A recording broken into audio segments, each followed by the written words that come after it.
अनमोल जीवानी प्रभावी विचारांची लेखणी, लोकशाहीर म्हणून कीर्ती, इतिहासाच्या पानोपानी फक्त 1.5 दिवसांची शाळा शिकून छत्रपती शिवाजी महाराजांचा पोवाडा रशियाच्या कानाकोपऱ्यात पोहोचवणारे एकमेव साहित्यरत्न, साहित्य सम्राट, लोकशाहीर म्हणजे अण्णाभाऊ साठे यांचा जन्म 1 ऑगस्ट 1920 रोजी सांगली जिल्ह्यातील वाळवा तालुक्यातील वाटेगाव येथे झाला. त्यांच्या वडिलांचे नाव भाऊराव साठे व आईचे नाव वाणूबाई साठे असे होते. घरच्या गरिबीच्या परिस्थितीमुळे ते शिक्षण घेऊ शकले नाही, पण तरीही अण्णाभाऊंनी आपल्या प्रतिभेच्या जोरावर, लेखणीच्या बळावर साहित्य क्षेत्रात खूप मोठी झेप घेतली. त्यांनी सर्वसामान्यांना सहज समजेल अशा ग्रामीण भाषेतून लेखन केले.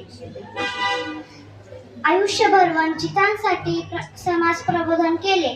लोककलेला दिला मिळवून साहित्यरत्न म्हणून जगी सन्मान. लोककलेला दिला मिळवून साहित्यरत्न म्हणून जगी सन्मान.